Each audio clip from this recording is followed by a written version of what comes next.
The visiting room at MCI Framingham Women's Correctional Facility smells like disinfectant and desperation. Fluorescent lights hum overhead, casting everything in a sickly yellow glow that makes even the healthiest skin look jaundiced. Carmen Cruz sits at Station 7, hands folded on the scarred metal table. Her prison blues faded from too many industrial washings. She's 34 years old, but the lines around her eyes suggest someone who's lived twice that long. Across the scratched plexiglass partition, Officer Mike Riley settles into the plastic chair. He's 51 now, graying at the temples, his Boston Police Department uniform crisp and pressed. The wedding ring on his left hand catches the light as he places his palms flat on the table. He doesn't reach for the phone. He never does. Carmen stares at him through the glass. Her hands, small and weathered from 7 years of prison laundry detail, begin to tremble. She knows what he's thinking because she can see it in his eyes, that same possessive gleam that was there the first time he looked at her in the Donovan kitchen. The same intensity that was there when he promised to leave his wife.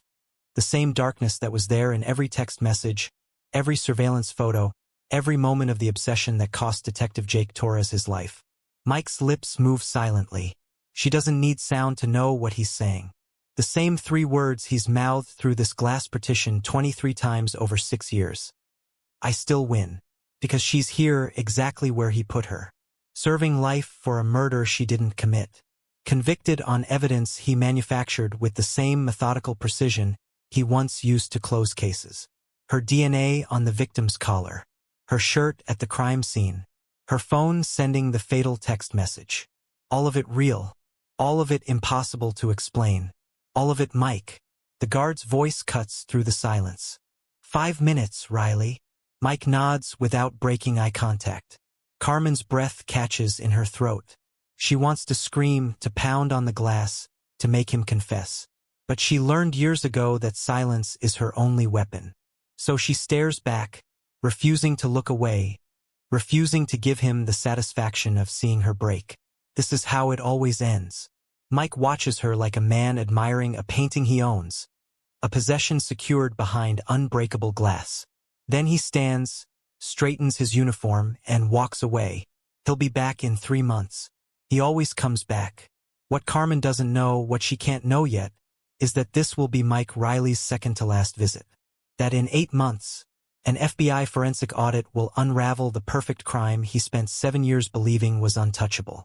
That his confession will be played in the same courtroom where she was convicted.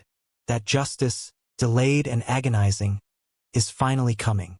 But right now, in this moment, as the guard leads her back to cell block D, Carmen Cruz has only one certainty. She fell in love with the wrong men, and it cost her everything.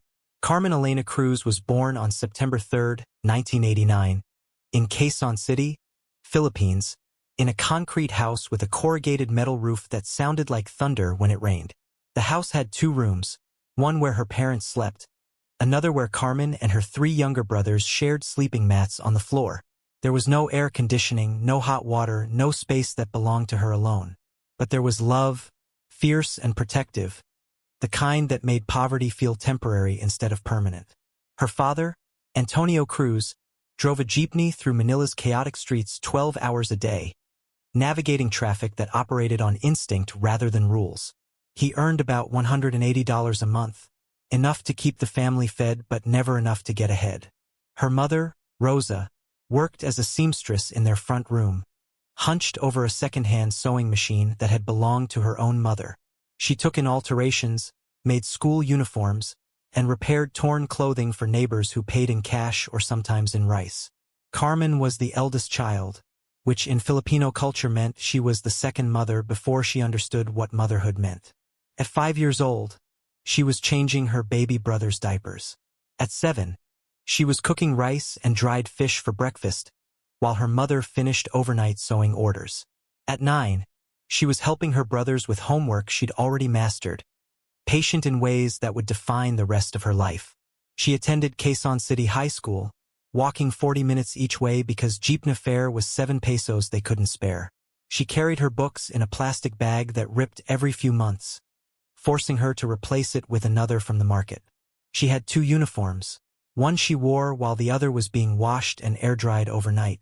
Other students had backpacks, lunch money, ballpoint pens that didn't skip. Carmen had determination. Her grades were flawless. Not good, not excellent, but perfect.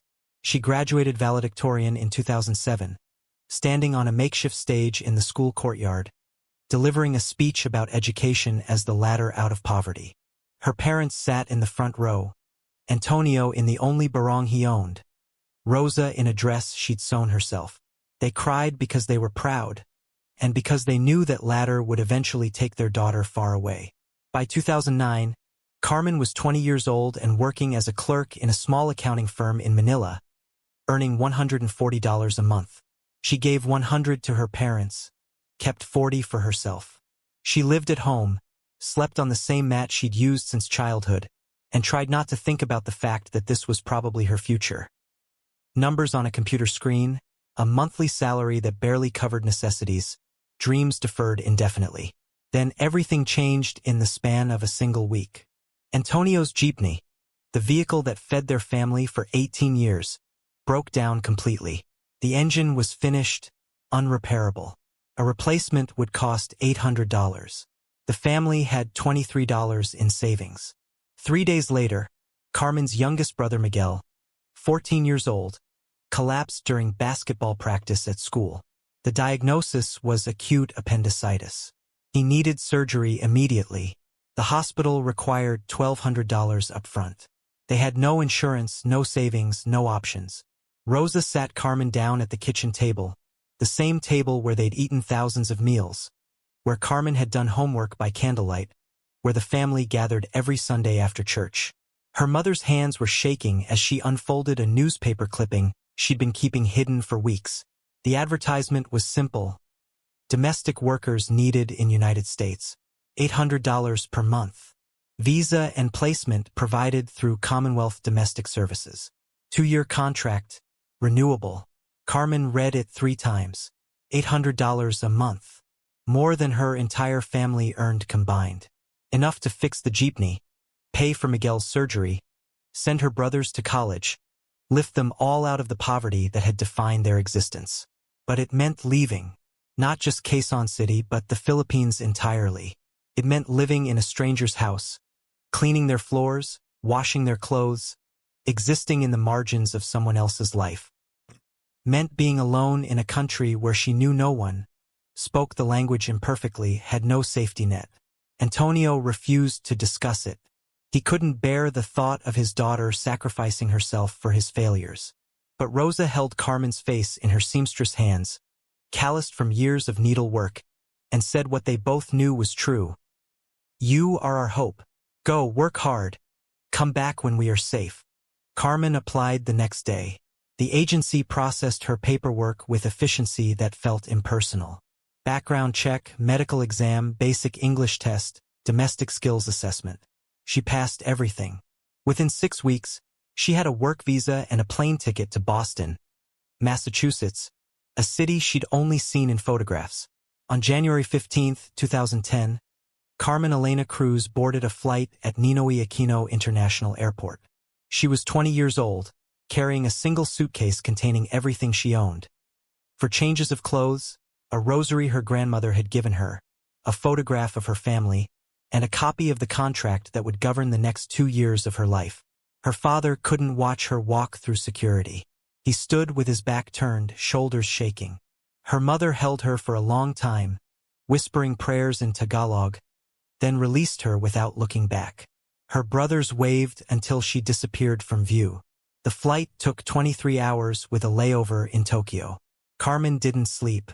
She just stared out the window at clouds that looked the same everywhere, wondering if she was making the biggest mistake of her life or the bravest decision. She wouldn't know the answer until it was far too late.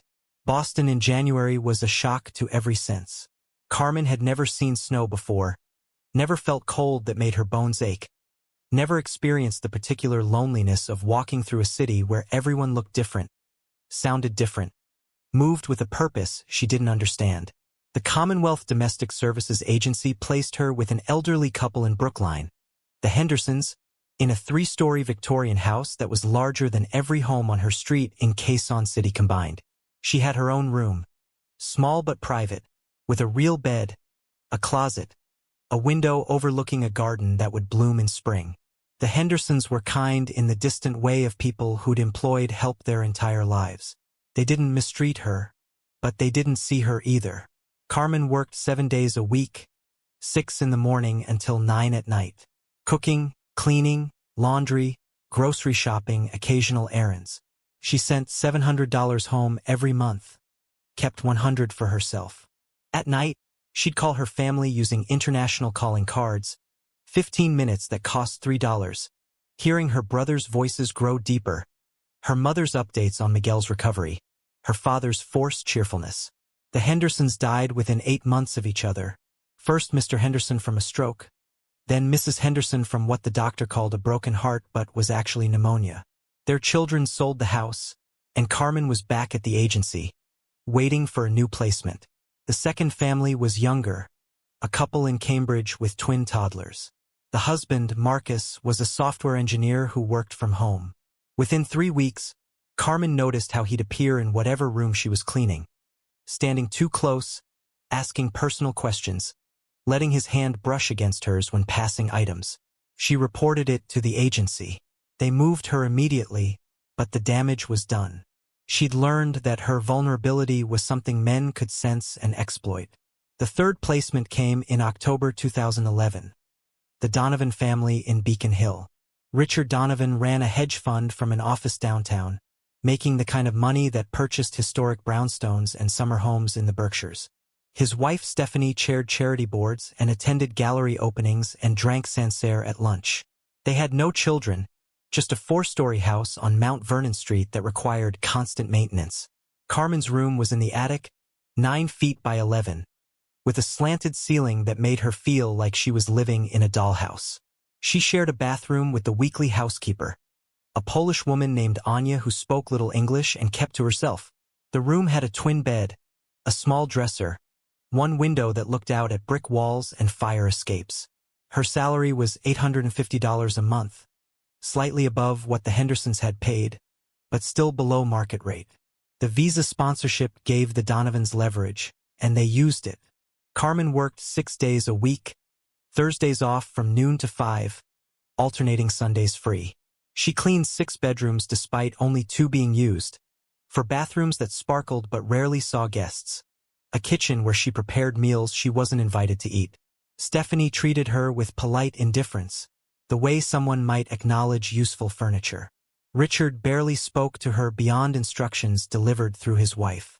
They had friends over occasionally, dinner parties where Carmen served and cleared while conversations about market volatility and upcoming auctions flowed around her as if she were invisible. By 2014, Carmen had saved $18,400. She kept it in a bank account at a branch in Chinatown, where the teller spoke Tagalog and didn't ask questions. She had a plan. Work until she reached $25,000, return to the Philippines, open a small sari-sari store in Quezon City, help her brothers through college, take care of her aging parents. 5 more years, maybe 6. Then she could go home. But she was lonely in a way that was becoming unbearable. She attended Mass every Sunday at St. Anthony's Chapel in the North End, sitting in the back pew, finding comfort in rituals that transcended language. She'd speak to other Filipinas after service, brief exchanges about work and family and the weather, but nothing deeper. She had no real friends in Boston, no social life beyond those Thursday afternoon walks through the public garden, no intimacy beyond weekly phone calls home that left her feeling more isolated than comforted.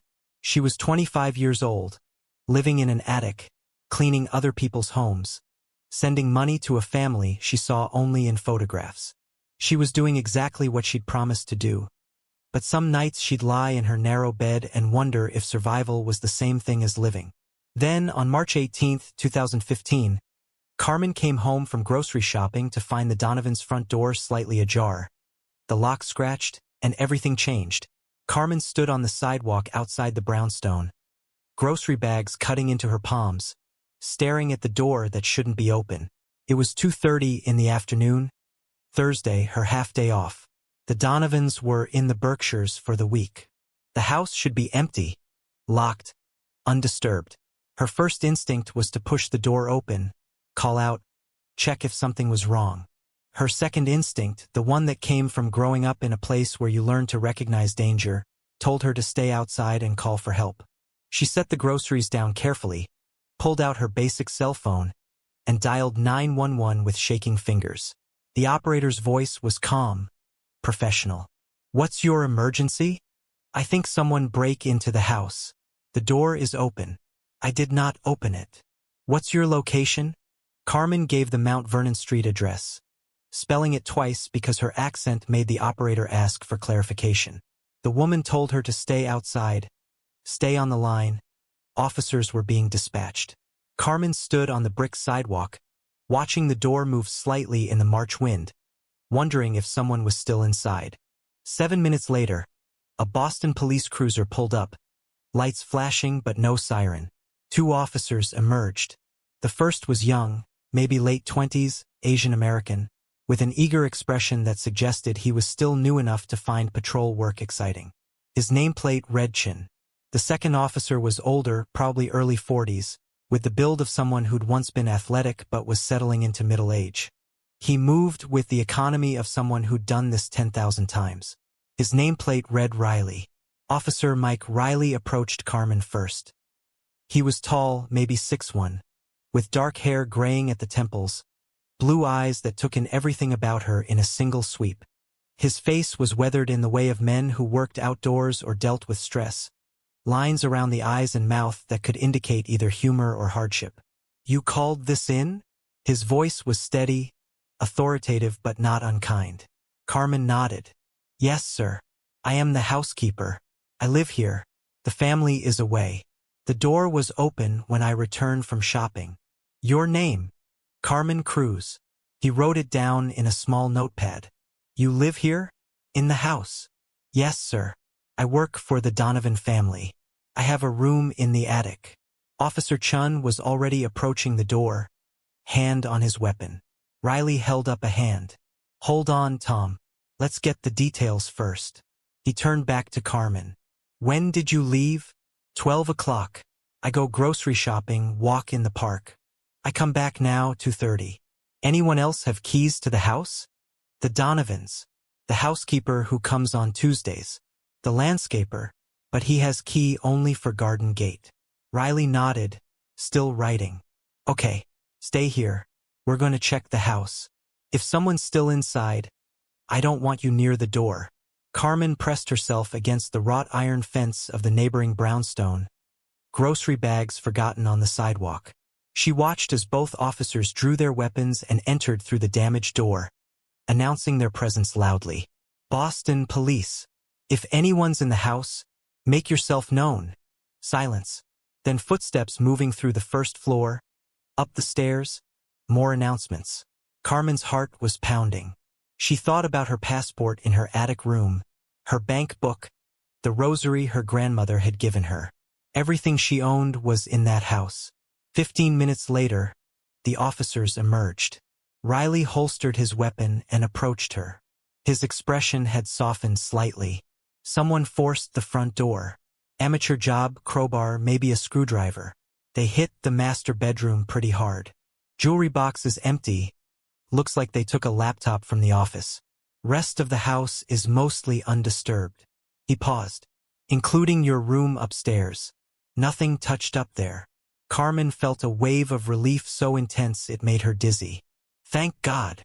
You're going to need to call your employers. Let them know what happened. We'll need them to inventory what's missing for the report. In the meantime, I'm calling in a detective to process the scene, and you'll need to find somewhere else to stay tonight while we finish up." "I have nowhere to go." The words came out smaller than she intended. Riley studied her for a moment.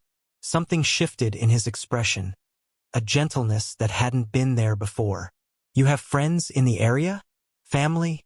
"No, sir. My family is in the Philippines." "Church community? Co-workers?" She shook her head. "I know some people from church, but not well enough to ask for a place to stay." Officer Chun was photographing the door damage, documenting the scene. Riley pulled out his wallet and extracted a business card. Okay, here's what we're going to do. We'll process the scene for the next few hours. There's a diner 2 blocks down. Get yourself some coffee, something to eat. Call your employers from there. When we're done, I'll make sure the door is secured and you can get back in. If you remember anything else about who might have known the house would be empty, call me directly. He handed her the card.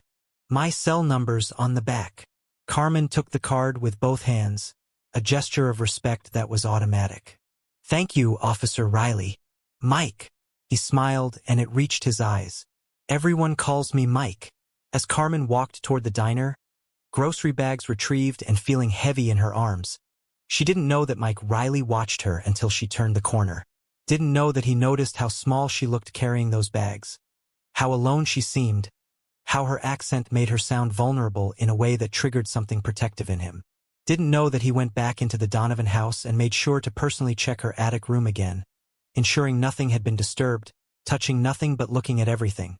The simple bed, the religious images on the wall, the photograph of her family on the dresser, the life of someone living carefully, humbly, alone.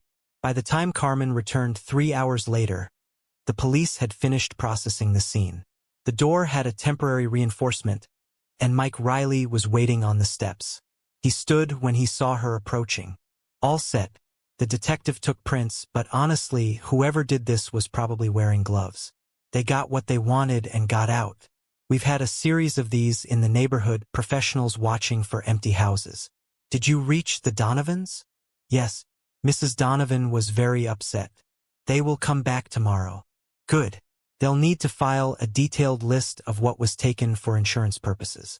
In the meantime, the door's secure. You should be fine for tonight, but keep your cell phone with you. And if you hear anything unusual, call 911 immediately. I will. Thank you again, Officer. Mike. He started walking toward his cruiser, then stopped and turned back. You know, it might make you feel safer to have someone check in. Would it be all right if I called you tomorrow? Just to make sure everything's okay. Carmen hesitated. In her experience, men who offered extra attention always wanted something in return. But Mike Riley's expression was open, genuinely concerned. And he was a police officer. Surely that meant something. Yes, that would be kind of you. Great. I have your number from the report. I'll call you tomorrow afternoon. He paused. And Carmen? What you did today, not going in calling us first, that was smart.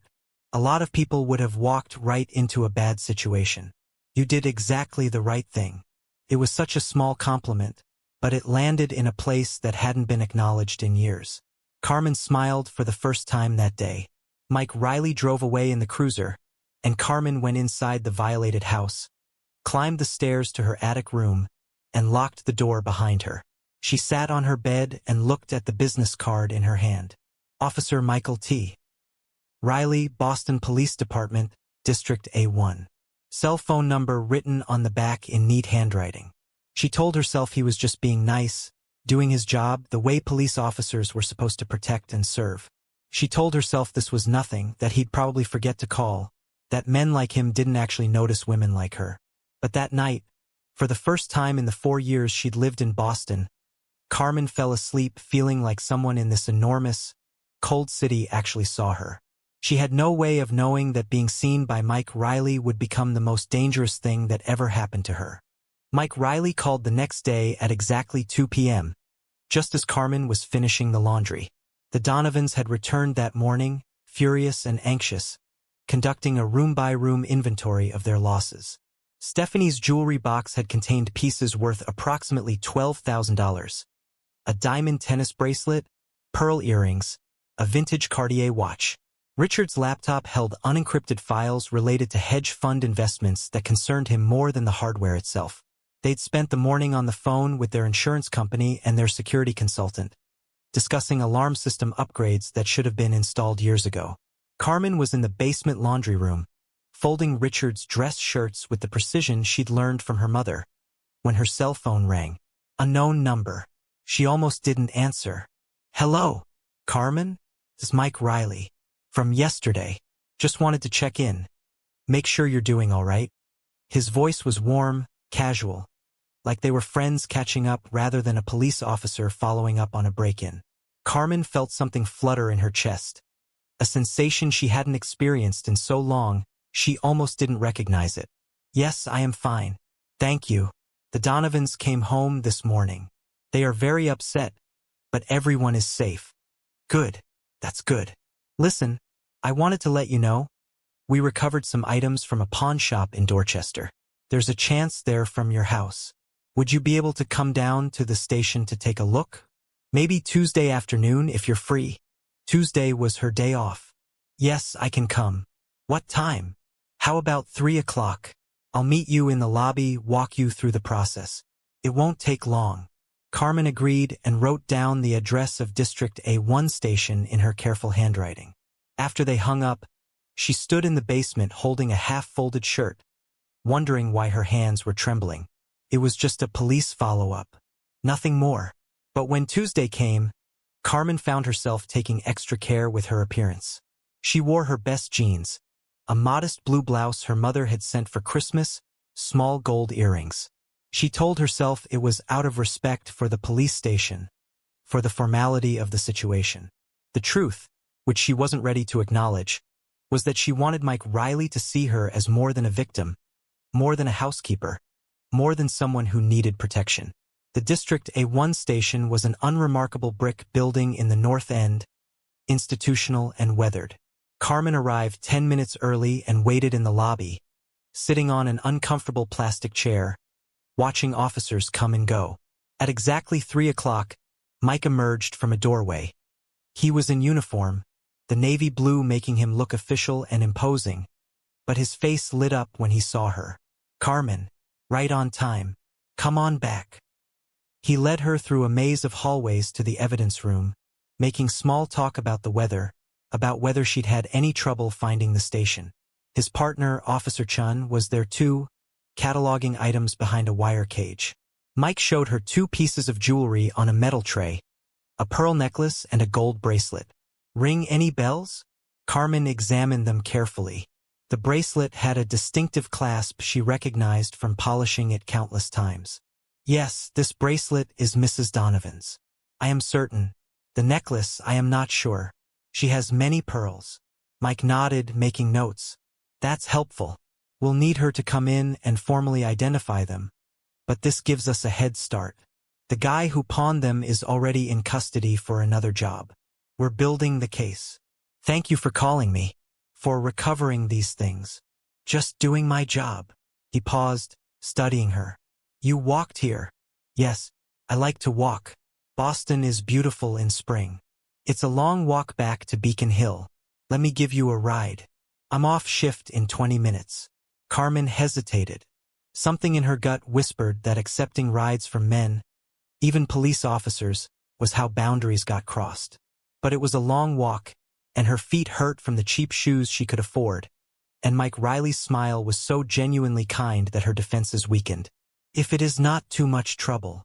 No trouble at all. 25 minutes later, they were in Mike's personal car, a black Ford Explorer that smelled like coffee and leather. He didn't drive her straight to Mount Vernon Street. Instead, he took a slightly longer route, through the North End, past the waterfront, asking her questions that had nothing to do with the break-in. How long had she been in Boston? For years.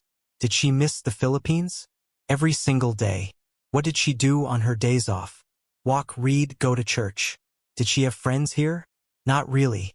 Family? Only back home. Mike shared too. He'd been on the force for 19 years, worked his way up from patrol. Married his high school sweetheart, Linda, right after the police academy. They had 3 kids. Daughter Megan was 17. Sons Connor and Brendan were 15 and 13. Lived in West Roxbury in the house they'd bought when Megan was born. What he didn't say, but Carmen could hear in the pauses between words, was that he was lonely too. That something in his life wasn't working. That he saw in her a kind of understanding he couldn't find at home. When they finally reached Beacon Hill, Mike parked 1 block away from the Donovan house. I don't want your employers getting the wrong idea, you know? Seeing you get out of some guy's car. The consideration touched her. That is very thoughtful. Carmen. He turned to face her, and the afternoon light caught his eyes in a way that made her breath catch. "Would it be okay if I called you sometime? Just to talk? You seem like you could use a friend in this city. And honestly, I could too." Every alarm in Carmen's head screamed danger. He was married.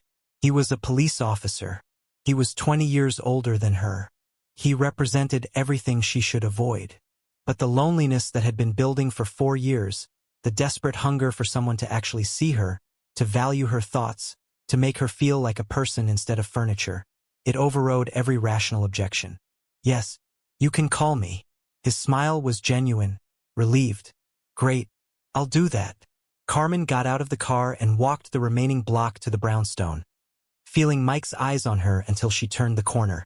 She let herself in through the service entrance, climbed the 3 flights to her attic room, and sat on her bed with her heart pounding. She knew this was wrong. She knew where this led. But for the first time since arriving in America, she felt like someone wanted to know her, not just what she could do for them. The calls started innocently.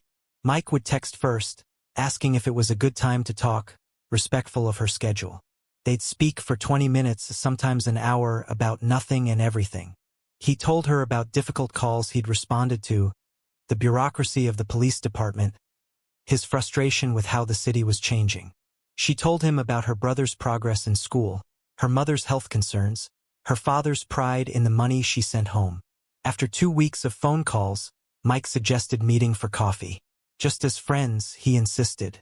Somewhere in Roxbury, away from Beacon Hill, away from anywhere they might be seen.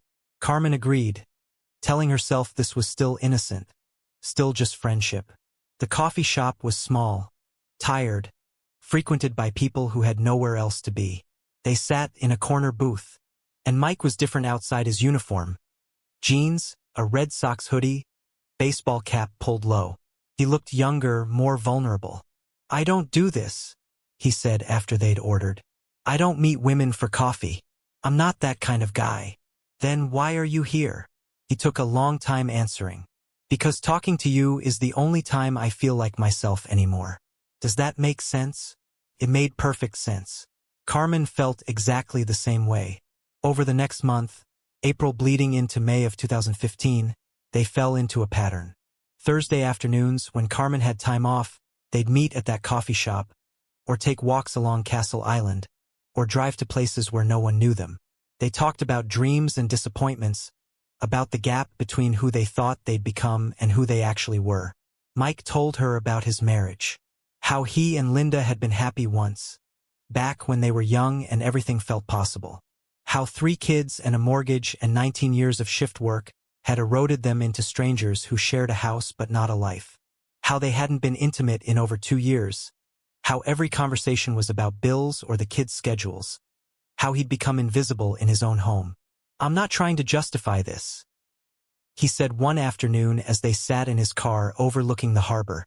"What we're doing, I know it's not right, but I can't stop. I don't want to stop." Carmen understood. She was doing the same moral calculus, weighing the wrongness of this against the desperate need to feel alive, to feel wanted, to feel like her existence mattered beyond the rooms she cleaned and the money she sent home. On May 7th, Mike held her hand for the first time as they walked the beach at Castle Island. His palm was rough, calloused from years of work, warm and strong. Carmen didn't pull away. On May 21st, he kissed her in his car, parked behind a closed restaurant in Dorchester. It was gentle at first, tentative, then desperate. He tasted like coffee and regret. When they broke apart, Carmen was crying. "I'm sorry," Mike whispered. "I'm so sorry. I shouldn't have. No, I wanted you to. I'm going to leave Linda. I promise you. I just need time. The kids are still in school, and the timing has to be right. But I swear to you, Carmen, I'm going to do this the right way." She believed him because she needed to believe him, because the alternative was admitting she was destroying a family for something that had no future. On June 4th, Mike rented a room at the Sunrise Motel on Route 1 in Saugus, paying cash under a fake name. The room was cheap and impersonal, the kind of place that asked no questions. They crossed the line they'd been approaching for months. And afterward, Carmen lay in his arms and cried for reasons she couldn't articulate. "I love you," Mike said into her hair. I know I have no right to say that, but I do. I love you. Carmen wanted to say it back. But the words stuck in her throat because some part of her, the part that still went to confession every Sunday, knew this was built on lies. Not just the lies Mike told his wife, but the lies they told themselves. Over the next 2 months, they met at that motel every Thursday. Mike became increasingly possessive. He wanted to know who she talked to, who looked at her, what she did when they weren't together. He'd check her phone when she went to the bathroom, scroll through her texts, ask why she smiled at the grocery clerk. Carmen recognized the signs. This wasn't love, it was ownership. But she was in too deep now, financially and emotionally dependent on this man who made her feel seen but also trapped. She'd stopped sending as much money home, using it instead for nicer clothes, for cab fare to meet Mike, for the life she was building around this affair. She told herself she'd end it. Next week. Next month. After he left his wife like he promised. But the promises kept getting pushed back. The timing was never right. The kids needed 1 more year. Linda was going through something difficult. Work was stressful. By August 2015, Carmen had been with Mike for 5 months, and she was starting to understand that promises made in motel rooms by married men rarely came true. Then Detective Jake Torres walked into the Donovan house for a follow-up visit about the break-in, and everything changed. Jake Torres was everything Mike Riley wasn't: single, available, honest about his intentions. He was 34 years old, newly promoted to detective, still young enough to believe the system worked the way it was supposed to. He had an easy smile and kind eyes, and when he looked at Carmen, he saw a person, not a possession. The follow-up visit on August 12th was routine. The suspect in the Beacon Hill break-ins had been caught, and detectives needed additional statements to strengthen the case. Mike brought Jake along, introducing him as his partner in the detective bureau. They'd worked together for 4 years, knew each other's habits, finished each other's sentences. While Mike interviewed Richard Donovan in the upstairs office, Jake stayed in the kitchen with Carmen, ostensibly reviewing the timeline of the break-in. But he was really watching her, noticing things Mike was too close to see. The way Carmen's shoulders tensed when Mike entered the room. The way she avoided eye contact with him. The way her hands shook slightly when Mike asked her a direct question. After they left, Jake sat in the cruiser for a long moment before speaking. How long have you been sleeping with her? Mike's face went carefully blank. I don't know what you're talking about. Come on, Mike. I'm not stupid. The way you look at her. The way she doesn't look at you. I've seen this before. It's not what you think. It's exactly what I think. And you need to end it. For her sake, if not yours. Mike's jaw tightened. Stay out of my personal life, Jake. She's a witness in an active case. That makes it my business. They didn't speak for the rest of the shift. But Jake couldn't stop thinking about Carmen Cruz, about how small and scared she'd looked, about how men like Mike used women like her and called it love. 2 days later, Jake saw Mike's Ford Explorer parked at the Sunrise Motel. He didn't need confirmation to know what was happening inside. He felt sick. On August 20th, Jake did something he knew might cost him his partnership. He went to St. Anthony's Chapel on Sunday morning and waited for Carmen to finish Massachusetts. When she emerged, blinking in the summer sunlight, he approached carefully. Ms. Cruz, Carmen, I'm sorry to bother you, but I need to talk to you about Officer Riley. Carmen's face went pale. I do not understand. Yes, you do, and I'm not here to judge you. But you need to know who he really is. They went to a Dunkin' Donuts in Jamaica Plain, anonymous and safe. Jake told her everything. Mike's history of obsessive behavior with women. A domestic disturbance call in 2009 where Linda Riley had bruises she wouldn't explain. A formal complaint in 2011 from a female officer about Mike's intensity during a brief relationship. An internal affairs investigation in 2013 for using department resources to track an ex-girlfriend's movements. He's done this before, Jake said quietly. The pattern is always the same. He fixates, he promises to leave his wife, he becomes controlling. Then when the woman tries to end it, he makes her life hell. I've watched it happen twice. I don't want you to be the third. Carmen felt like she was falling. He loves me. He loves the idea of you. But Carmen, I've known Mike for 4 years. He's never leaving Linda. And even if he did, you don't want this man. Trust me. Why are you telling me this?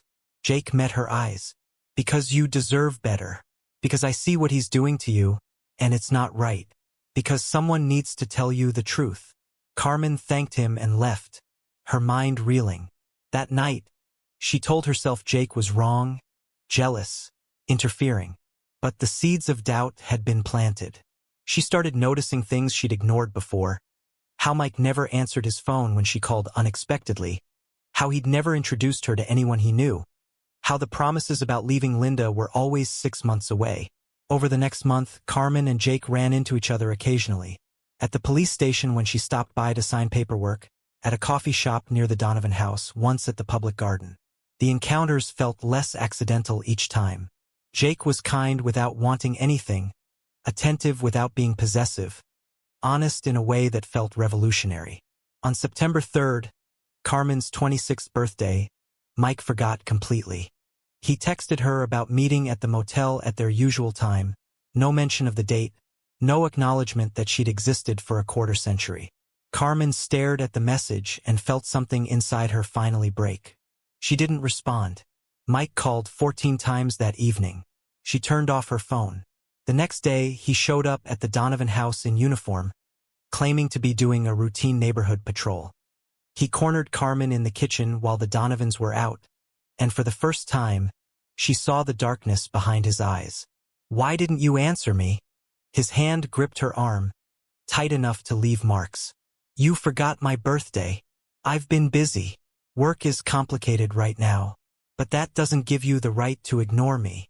Carmen pulled her arm free. "This isn't right, Mike. We both know it. Don't." His voice went cold. "Don't you dare. I've given you everything. I put my career at risk for you. And you're going to throw it away because I forgot one day. It is not about the birthday.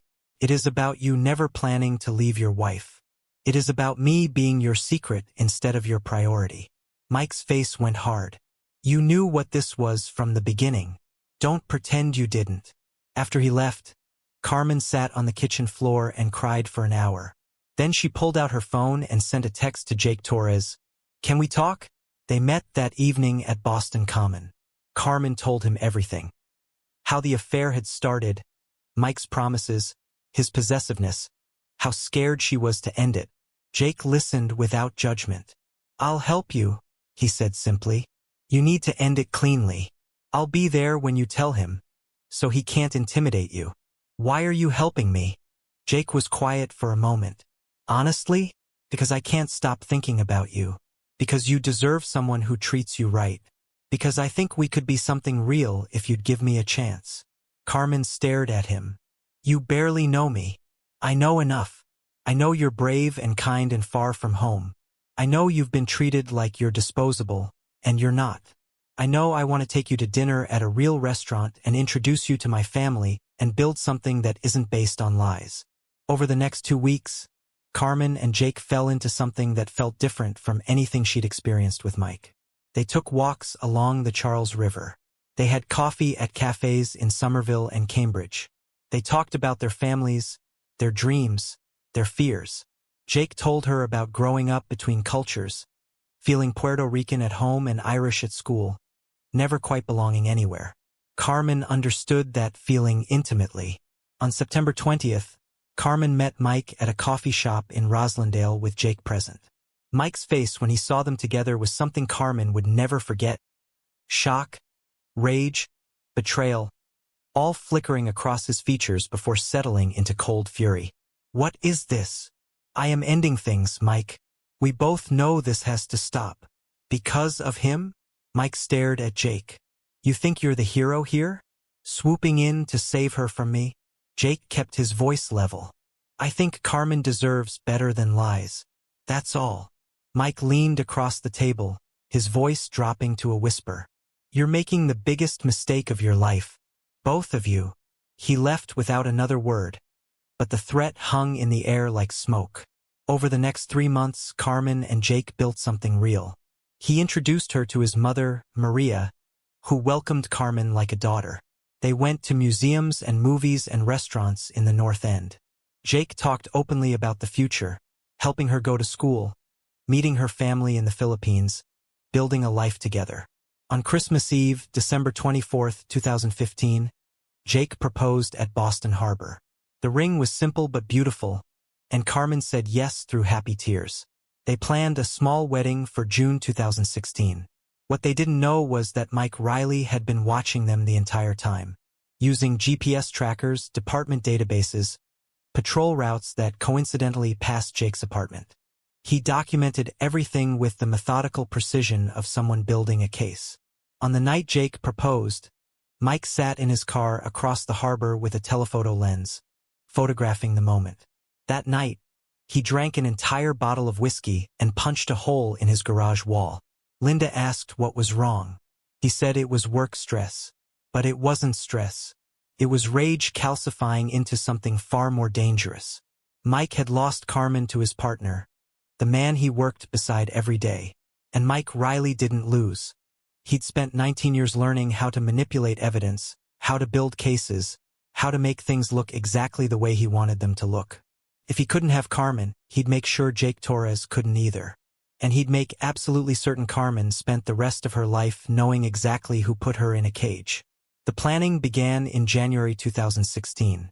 Mike was patient, methodical, waiting for the perfect opportunity. He found it in late April when Carmen asked Jake for space to help her family financially. Jake gave it to her, being the decent man he was. Mike interpreted it differently. She was having second thoughts, realizing Jake wasn't enough. On April 22nd, Carmen agreed to meet Mike one last time, hoping to end things completely. Jake knew about the meeting and insisted on being there. The confrontation in the parking lot was brief but intense. "You took what was mine," Mike whispered to Jake. "I'm taking it back." Jake responded calmly, "She's not property. And if you touch her again, I'll arrest you." Mike smiled. "With what evidence?" "Your word against a 19-year veteran." That's when Mike decided, not just to take Jake out of the equation, but to destroy Carmen in the process. To create the perfect crime that would give him exactly what he wanted, Carmen locked away where only he could visit her. Forever. Hashtag the maid, the badge, and the betrayal. A Boston love triangle murder. The week between April 22nd and May 1st, 2016, was when Mike Riley transformed from obsessed lover into methodical killer. He took vacation time, telling Linda he needed to decompress from work stress. She didn't question it. After 19 years of marriage, she'd learned not to ask too many questions about what Mike did when he wasn't home. Mike spent those 7 days planning with the same precision he'd once used to close homicide cases. He drove through Dorchester looking for the perfect location, finally settling on an abandoned textile warehouse on Dorchester Avenue. The building was scheduled for demolition in 3 months, which meant no security, no cameras, no foot traffic. The windows were boarded up, the loading dock doors chained but easily accessible with bolt cutters. Inside, the space was cavernous and dark, filled with rusted machinery and the smell of decay. Perfect. He obtained the weapon with disturbing ease. As a detective, Mike had access to the evidence room where confiscated firearms awaited destruction. A .38 revolver from a 2003 cold case had been logged for disposal, but Mike had filed false paperwork indicating it had been destroyed. He'd kept it in his personal safe for years, insurance for a situation exactly like this. The gun couldn't be traced, had no ballistics on file, was a ghost. The hardest part was obtaining Carmen's DNA without her knowledge. Mike knew lock codes and alarm systems from his years responding to calls across Boston. He'd driven Carmen home enough times to memorize the Donovan House security, a simple 4-digit code that Stephanie never bothered to change. On April 25th, at 4 in the morning, Mike let himself in through the service entrance. He moved through the dark house like a shadow, climbing 3 flights to Carmen's attic room. She was sleeping, curled on her side in the narrow bed, one hand tucked under her pillow. Mike stood in the doorway for a full minute, just watching her breathe. In the dim light from the street below, she looked impossibly young, vulnerable, innocent. He felt a surge of something that might have been love or possession or rage. He couldn't distinguish anymore. He crossed to her small bathroom, found her hairbrush on the sink. He pulled several strands of dark hair from the bristles, careful to get ones with visible roots. Then he went to her laundry basket and took a worn t-shirt, the fabric soft from repeated washings, still carrying her scent. Carmen never stirred. Mike left the way he came, and by morning, there was no evidence he'd ever been there. The final piece was creating the scenario that would bring Jake to the warehouse alone. Mike crafted an anonymous text from a burner phone, sent to Jake's work cell on the evening of May 1st. Info on Moreno drug case. Old textile warehouse, Dorchester Avenue 11:45 tonight. Come alone. CI won't talk if you bring backup. Jake had been working the Moreno case for weeks, chasing a mid-level dealer who'd gone to ground. A confidential informant with solid information was exactly what he needed. He should have told someone where he was going. He should have brought backup. But CIs were notoriously skittish, and Jake was good at his job, confident in his ability to handle a simple meet. At 11:30 p.m., Jake texted his location to his off-duty partner and drove to Dorchester. Mike was already there, parked in the shadows half a block away, wearing dark clothes and gloves, a ski mask tucked in his pocket. He watched Jake's unmarked Crown Victoria pull up to the warehouse, watched him get out and approach the side door that Mike had left unlocked. Mike waited 3 minutes, giving Jake time to enter and call out for the informant who didn't exist. Then he pulled on the ski mask, checked the .38 revolver one last time, and followed Jake inside.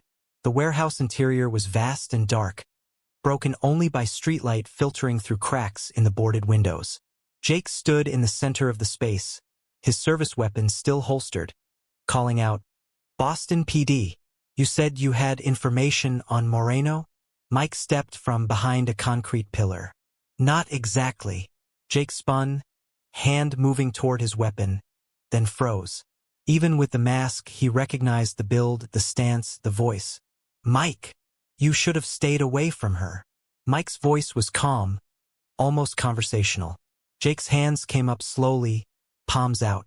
"Mike, whatever you're thinking, don't do this. We can talk about this. Get you some help." "I don't need help. I need you gone. Carmen's not worth this, man. She's just a woman. There are other women." The words were tactical, an attempt to de-escalate, but they had the opposite effect. Mike's hand tightened on the revolver. "Don't say her name. You don't get to say her name." Jake tried again, his voice steady despite the gun pointed at his chest. "Think about Linda, about your kids, about your career. You throw all that away, and for what? You're not getting Carmen back. Even if you kill me, she's not going to love you. She doesn't have to love me." Mike's voice was eerily calm. "She just has to remember me, every single day for the rest of her life." Jake's expression changed as understanding dawned. "You're going to frame her. Jesus Christ, Mike. You're going to kill me and frame Carmen. You always were the smart one. I'm your partner. We've had each other's backs for 4 years. And then you stabbed me in mine." Jake made his move, going for his service weapon, but Mike was already pulling the trigger. The .38 fired once, the sound deafening in the enclosed space. The bullet entered Jake's forehead just above his right eye and exited through the back of his skull, killing him instantly. Jake collapsed like a puppet with cut strings, his body hitting the concrete floor with a sound that would echo in Mike's nightmares for years. For 30 seconds, Mike just stood there, breathing hard, staring at what he'd done. Jake's eyes were still open, fixed on nothing. Blood pooled beneath his head, spreading across the dirty concrete in a dark halo. Mike had seen dozens of bodies in his career, but this was different. This was his partner, his friend, the man who'd trusted him. Then training overrode emotion. Mike had maybe 20 minutes before someone noticed Jake's location ping and sent units to investigate. He worked quickly, mechanically, executing the plan he'd rehearsed a dozen times. He placed Carmen's hair on Jake's collar and jacket, arranging the strands carefully so they'd be found during the forensic examination. He fired Jake's service weapon into the wall, creating gunshot residue and the appearance of an exchange of fire. He wiped his prints from the .38 and placed it near Jake's body at an angle suggesting it had been dropped during a struggle. The piece de resistance was Carmen's t-shirt, which Mike tucked partially behind a stack of old pallets, visible enough to be found but hidden enough to look like someone had tried to conceal it. He'd brought an evidence bag containing gunshot residue from a previous case, and he carefully applied trace amounts to the shirt's fabric. The staging took 18 minutes. When Mike was satisfied, he removed his gloves and mask, tucked them in his jacket, and slipped out through the loading dock. He drove 6 blocks before pulling over to make the anonymous 911 call from the burner phone, disguising his voice. Shots fired at the old textile warehouse on Dorchester Avenue. Officer down. Send help. Then he drove to Boston Harbor and threw the burner phone into the black water. He went home, stripped off his clothes in the garage, and buried them in a trash bag at the bottom of the bin. He took a 40-minute shower, scrubbing away any trace of gunpowder residue, any smell of the warehouse, any evidence of what he'd done. Linda was asleep when he crawled into bed at 2:30 a.m. He lay in the dark, staring at the ceiling, listening to her gentle snoring, and felt absolutely nothing. The man who'd walked into that warehouse was gone. What remained was something colder, harder, more dangerous. At 6:15 the next morning, Carmen woke to pounding on her door. 6 police officers with a warrant for her arrest. The charge was murder. Detective Jake Torres had been found shot to death in a Dorchester warehouse. Evidence at the scene implicated her directly. Carmen, still in her pajamas, thought it was a mistake, some horrible misunderstanding. Jake? What happened to Jake? Is he okay? They didn't explain. They just put her in handcuffs and led her out through the Donovan house while Stephanie watched from the top of the stairs with an expression of disgust and vindication. The woman had always suspected Carmen of impropriety. Now she had confirmation. At District A1, Carmen was placed in an interrogation room for 8 hours. 2 detectives she'd never met before showed her the evidence piece by piece. Her DNA on Jake's body. Her t-shirt at the crime scene with gunshot residue. Text messages between her and Jake showing their recent arguments about needing space. A message from Jake's phone, sent the morning of his death. We need to talk. Tonight. The place I told you about. Carmen had no memory of receiving that message. She'd had her phone on silent all day, helping the Donovans prepare for a dinner party. She checked her phone and found the message there. Timestamped 10:47 a.m., but she'd never seen it before this moment. I was home, she kept saying. I was sleeping. I would never hurt Jake. I loved him. You loved him, but he wanted space. He was pulling away. That made you angry. No, I understood. His career was important. We were going to work it out. Your DNA is on his body, Carmen. Your shirt is at the crime scene. Your phone sent him messages. The evidence doesn't lie. Someone is framing me. Please, you have to believe me. But they didn't believe her. Why would they?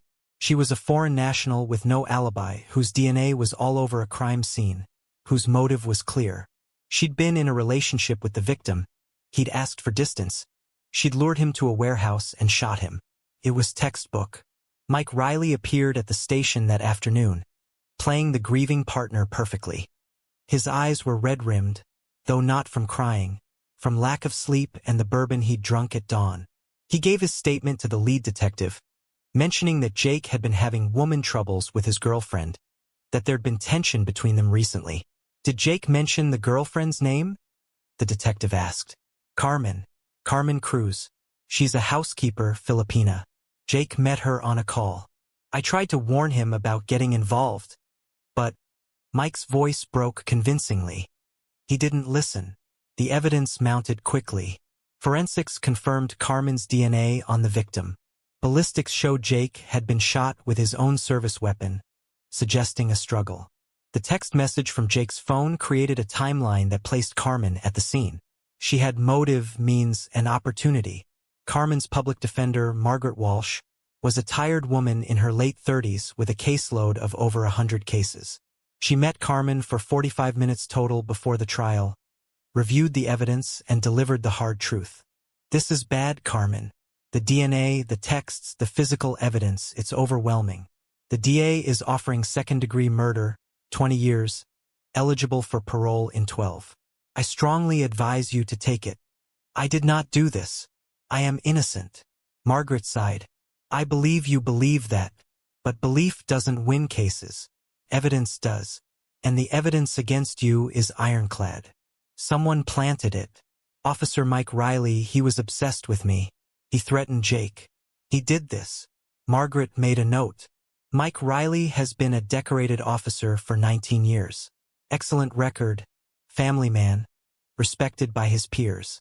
Accusing him without proof will make you look desperate and delusional. Unless you have hard evidence. I have nothing, only the truth. Then I'm sorry, Carmen, but the truth without evidence is just a story. And juries don't convict decorated cops based on stories. The trial began on October 3, 2016, in Suffolk County Superior Court. Assistant District Attorney Richard Brennan was a career prosecutor with an 87% conviction rate and political ambitions. He opened with a narrative that was simple, compelling, and devastating. Ladies and gentlemen, this is a case about a woman who confused obsession with love. Carmen Cruz came to this country with dreams, but those dreams turned dark when she became involved with not one, but two Boston police officers. When Detective Jake Torres, a good man serving his community, tried to create healthy distance from an unhealthy relationship, the defendant couldn't accept it. She lured him to an abandoned warehouse with promises of reconciliation, and she executed him in cold blood. The prosecution's case was methodical and brutal. DNA experts testified about the hair found on Jake's body, confirming a 99.7% match to Carmen. Fiber analysts matched threads from the t-shirt to Carmen's laundry. Digital forensics showed the text message sent from her phone. The medical examiner described Jake's death. Instantaneous, the bullet destroying brain tissue before he could process what was happening. Witnesses painted Carmen as unstable and manipulative. Stephanie Donovan testified that Carmen had always been secretive, possibly involved in inappropriate relationships with men who came to the house. Jake's mother, Maria Torres, wept on the stand as she described how her son had told her Carmen needed space, and he was giving her time to figure out her feelings. Then Mike Riley took the stand. He wore his dress uniform, an American flag pin on his lapel. He spoke clearly, never wavering, painting himself as the concerned colleague who tried to warn his partner about getting involved with a troubled woman. He described Carmen as someone who seemed vulnerable, but was actually manipulative, playing both of us against each other. Under oath, Mike testified that he'd been home with his wife and children the night of the murder. Linda Riley, who genuinely believed this because she'd been asleep when Mike left and returned, confirmed his alibi. The jury watched Mike cry as he described finding out his partner was dead, and the tears looked absolutely genuine because some part of them was. Margaret Walsh's cross-examination was valiant but doomed. Officer Riley, isn't it true that you had a personal relationship with Ms. Cruz? I was concerned about her welfare as a citizen I'd helped during a break-in. That's appropriate community policing. Nothing more than that? Nothing inappropriate, no? Did you ever meet her outside of professional contexts? Mike paused for exactly the right amount of time. Once or twice for coffee, to check on her well-being after the break-in. She seemed isolated, and I wanted to make sure she had support. That's part of my job. The jury nodded. They saw a dedicated officer who'd tried to help, not a stalker who'd built an elaborate frame. Carmen testified on the 7th day. She told her story, the affair with Mike, his obsession, choosing Jake, Mike's threats. She described the possessiveness, the surveillance she suspected but couldn't prove, the way Mike had promised to destroy her. MCI Framingham Women's Correctional Facility became Carmen's entire world. Cell 8 by 10 feet, cement walls painted institutional beige, a metal toilet that never stopped smelling like chemicals, a narrow bunk with a mattress 2 inches thick. Her cellmate was a woman named Deshawn serving 40 years for manslaughter, who told Carmen on the first night, "Everybody in here says they're innocent. Don't expect anyone to believe you." The routine was designed to break you down into something manageable.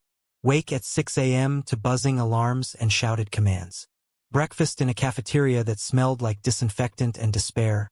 Watery oatmeal, powdered eggs, coffee that tasted like battery acid.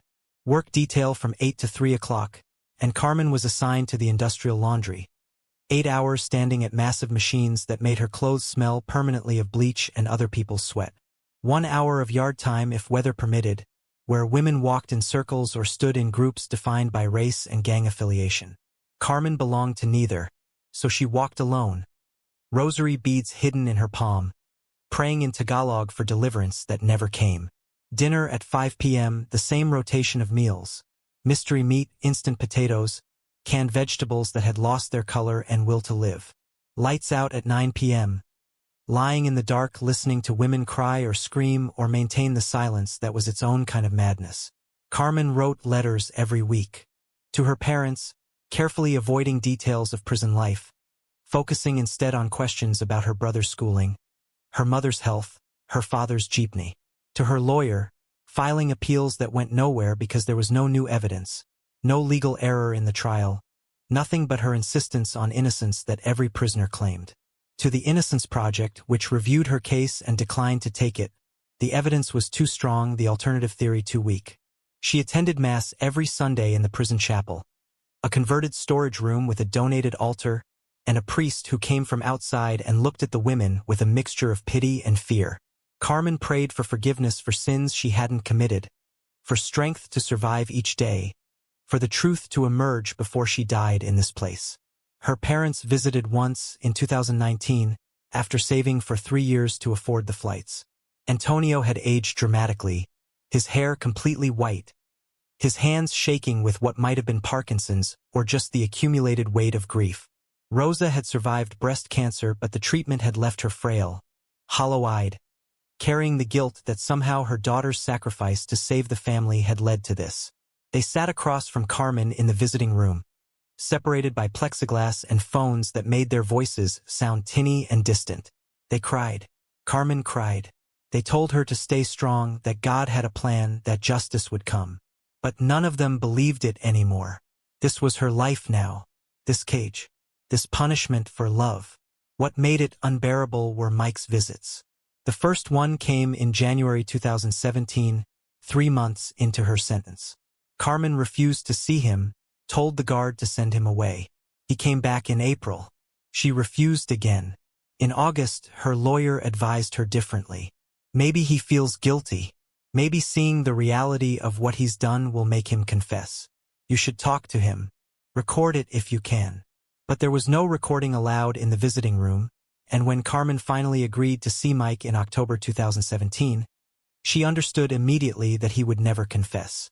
He sat across from her, picked up the phone, and the first words he said were, "You look tired. Prison doesn't suit you." Carmen hung up the phone, but she couldn't leave. The guard made her sit for the full 30-minute visit. So she just stared at Mike while he mouthed words she refused to hear, his expression cycling between possessive satisfaction and something that might have been genuine longing.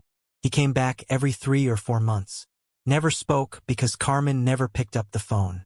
Just watched her with those blue eyes that had once made her feel protected and now made her feel like an insect pinned to a board. This was his victory. Not just her imprisonment, but his unlimited access to her. His ability to remind her every few months that he'd won, that she was his in the only way that mattered, completely, permanently, inescapably. The years ground by with brutal sameness. 2017, 2018, 2019. Carmen worked in the laundry, then transferred to the library when a position opened up, finding solace in organizing books and helping other inmates with literacy. She taught English to other Filipina prisoners, creating a small community of women who understood the particular pain of being trapped so far from home. She aged faster than she should have. By 2020, at 31 years old, she had gray strands in her dark hair, lines around her eyes that made her look 40. Her hands, once soft from lotion and relatively easy housekeeping work, were now rough and scarred from industrial machines and prison soap. Mike's life continued outside. He was promoted to detective sergeant in 2017, received a commendation for dedicated service during personal tragedy. Linda died in 2021 from breast cancer, and Mike genuinely mourned her, caring for her through the final months with a devotion that surprised his children. Megan became a lawyer. Connor became a teacher. Brendan joined the army. They were good kids who looked at their father and saw a hero, never knowing what he truly was. But the guilt was destroying him from the inside. Mike developed high blood pressure, anxiety-induced insomnia, a heart condition that required medication. His doctor warned him, "Your stress levels are dangerously high. You need to address whatever's causing this." But Mike couldn't address it without confessing it, and confession meant losing everything. So he took the pills, saw the department therapist and lied about what haunted him, and continued visiting Carmen every few months like a man checking on property he owned. What Mike didn't know, what he couldn't have anticipated, was that the justice system has a memory longer than human lifetimes. That evidence has a way of telling new stories when examined with new technology.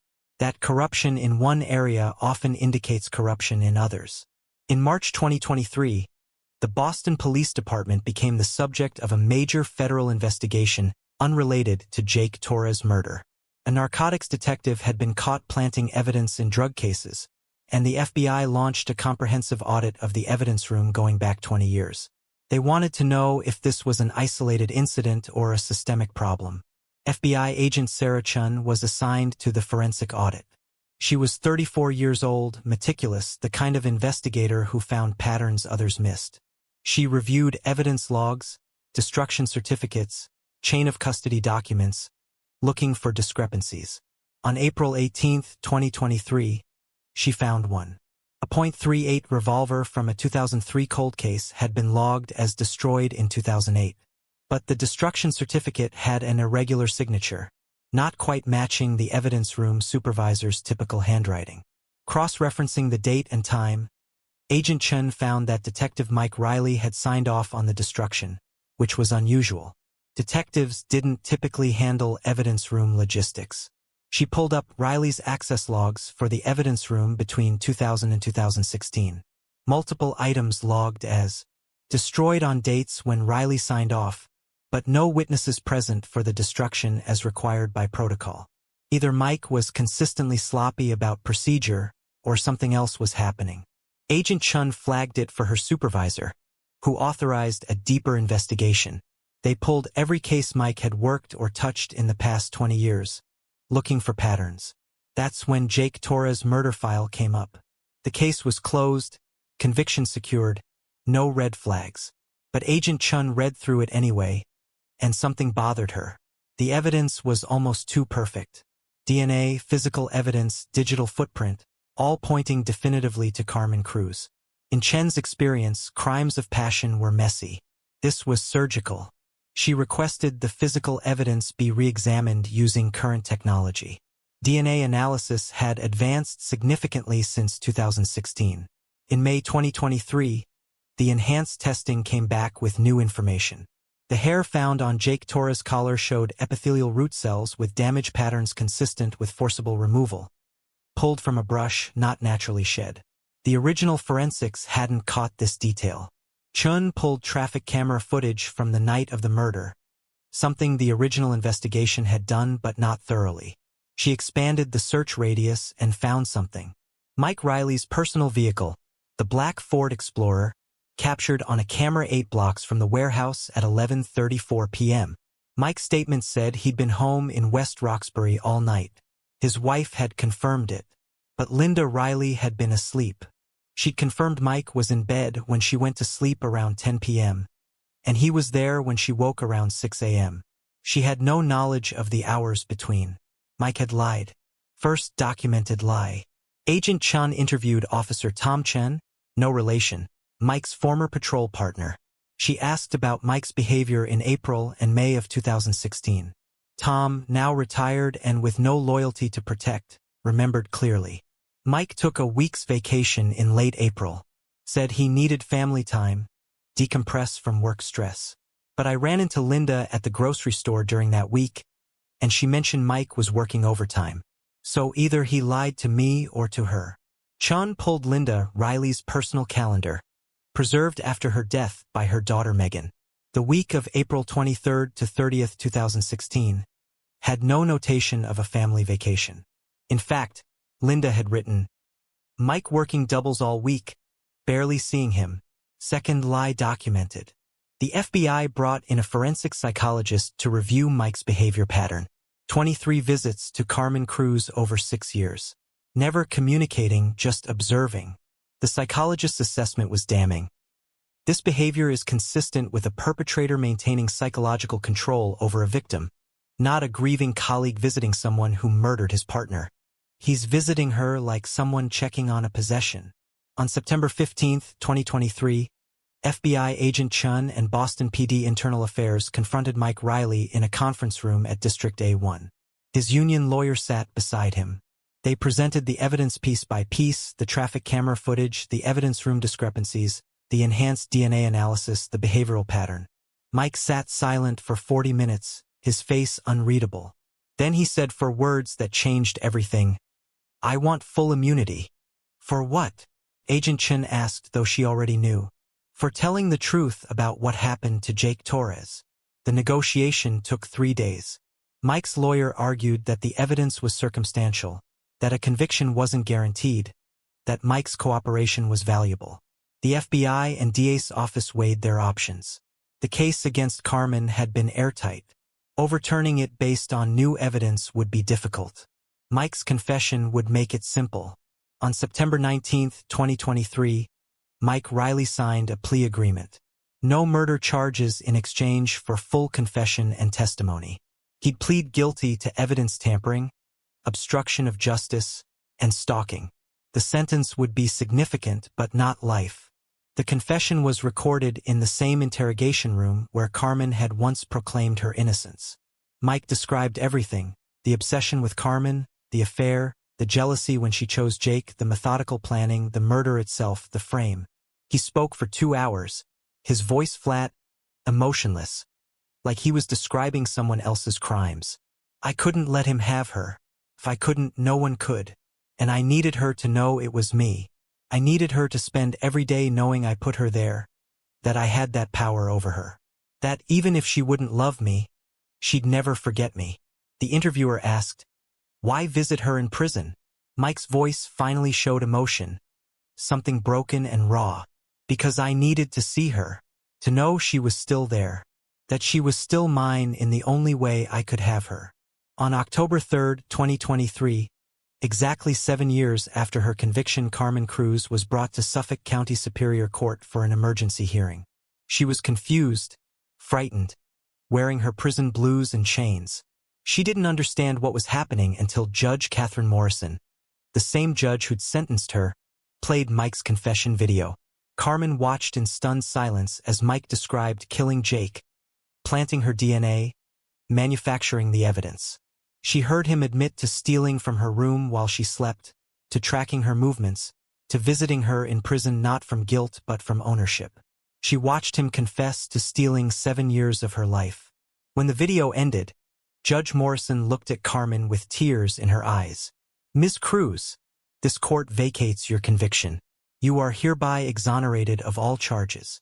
On behalf of the Commonwealth of Massachusetts, I apologize for the injustice done to you." Carmen didn't cry. She couldn't. The shock was too complete. 7 years. 2,555 days. She'd lost her 20s. She'd lost Jake. She'd lost the version of herself that believed in justice. Outside the courthouse, her brothers, now grown men she barely knew, embraced her while cameras flashed. Reporters shouted questions. Carmen said nothing. She just stood in the October sunlight, feeling it on her face for the first time without razor wire and guard towers framing the sky. The settlements came quickly. Massachusetts paid $7.5 million for a wrongful conviction. Boston PD settled for an additional $3 million to avoid a civil trial.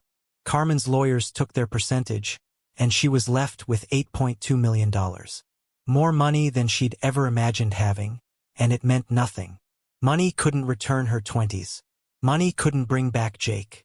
Money couldn't erase 7 years of prison or the knowledge that a man who claimed to love her had destroyed her so completely.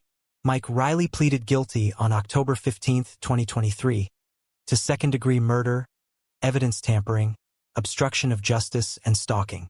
On November 8, he was sentenced to life in prison without parole. His children didn't attend the sentencing. Megan released a statement. "Our father is a monster. We're ashamed to carry his name." Mike's final statement in court was brief.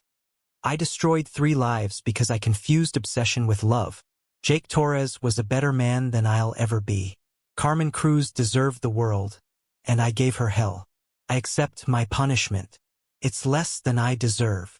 He was sent to MCI Cedar Junction Maximum Security, where cops don't last long in general population. Mike was immediately placed in protective custody, spending 23 hours a day in a cell, allowed out only for 1 hour of solitary exercise. He wrote letters to Carmen that she never opened, sent to an address she'd left behind. On January 14, 2025, Officer Mike Riley died of a massive heart attack in his cell. He was 54 years old. No one claimed his body for 3 weeks. He was eventually buried in a state cemetery with no marker, no name, just a numbered plot. His children didn't attend. Carmen returned to the Philippines in December 2023. The Manila airport was chaos and heat and the smell of street food, and she stood in the arrivals hall crying because it was home. Her father, now 72 with Parkinson's disease, embraced her with shaking hands. Her mother, 68 and cancer-free but fragile, held her and wouldn't let go. Her brothers, now 31, 33, and 35, surrounded her with wives and children she'd never met. She stayed in Quezon City, in a new house she bought for her parents, larger than the old concrete structure but in the same neighborhood. She attended therapy twice a week, processing trauma that would take years to unpack. She had nightmares, sometimes of prison, sometimes of Mike's face behind the glass, sometimes of Jake's body in the warehouse she'd never actually seen but her mind had constructed anyway. She couldn't date, couldn't trust men, couldn't allow anyone close. The therapist told her this was normal, that it might take years or decades or forever. Carmen accepted it. Some things couldn't be fixed, only survived. In 2025, Carmen started a foundation called the Jake Torres Justice Project, dedicated to helping wrongly convicted immigrants navigate the legal system. She used her settlement money to fund legal aid, private investigators, forensic re-examinations. She spoke at universities about criminal justice reform, about how easily the system could be weaponized by those who understood it. Jake was a good man, she'd tell audiences. He believed in justice, in protecting people, in doing the right thing. This foundation honors him by finishing the work he couldn't complete. Massachusetts passed Carmen's Law in August 2025, requiring independent review of cases where police officers testify against intimate partners, mandating body cameras during evidence collection, and establishing a conviction integrity unit with real funding and authority. It wouldn't bring back the years Carmen lost, but it might save someone else. Carmen tried to forgive Mike. Her priest told her forgiveness was necessary for her own soul, that holding hatred would make her a prisoner again. She prayed for the strength to forgive, went to confession regularly, attended Mass every Sunday. But forgiveness was complicated when the person who destroyed you never showed genuine remorse, only obsessive possession. On a warm afternoon, Carmen took a jeepney to Manila North Cemetery. She'd had a headstone erected in a quiet corner, simple white marble with an inscription she'd written herself. Detective Jake Torres, 1978 to 2016. He believed in justice. She brought white orchids, Jake's favorite flower according to his mother. She placed them at the base of the stone and knelt in the grass, talking to him like she'd done every month since returning home. "I'm okay now, Jake. Most days anyway. I think you'd be proud of what I'm doing with the foundation. We helped 3 people get exonerated this year. 3 people who get to go home because of you." The sun was setting over Manila, turning the sky orange and pink. Carmen sat in the grass, feeling the warmth on her face, listening to the sounds of the city, traffic and vendors and church bells ringing for evening mass. "People ask me if I'm bitter," she said to the headstone. "I tell them no, but that's not entirely true. I'm angry sometimes. I lost 7 years. I lost you. I lost the person I was before all this. But bitterness is another prison, and I've been in prison long enough." She stood, brushed grass from her jeans, and touched the headstone one last time. "I choose to live, Jake. That's my revenge. Mike Riley took my freedom, but he didn't take my soul. I'm still here. I survived." Carmen walked out of the cemetery as the sun disappeared below the horizon. The city bustled around her. Vendors selling street food, children playing in the street, jeepneys honking, life continuing in all its chaotic beauty. She was 36 years old, scarred and damaged and somehow still standing. She'd survived a love triangle that became a murder. She'd survived 7 years in prison for a crime she didn't commit. She'd survived the man who'd claimed to love her while destroying everything she was. And she'd keep surviving one day at a time until survival became something close to living. 3 people had entered that triangle. 1 died by murder. 1 died imprisoned by his own obsession. And 1 walked out of the cemetery into the Manila night, damaged but breathing, broken but free, a survivor in every sense of the word. The story of Carmen Cruz was a warning about obsession disguised as love, about power corrupted by jealousy, about a system that could be weaponized by those meant to protect it. It was about how easily innocence could be buried under manufactured evidence, and how difficult, but not impossible, truth was to unearth. If there was a lesson, it was this: when someone confuses love with ownership, when protection becomes possession, when devotion transforms into destruction, run. Because Mike Riley started as a kind cop offering help, and ended as a monster who stole 7 years to prove he could. Carmen's story was her warning to the world, and she'd spend the rest of her life making sure those 7 years weren't lost in vain.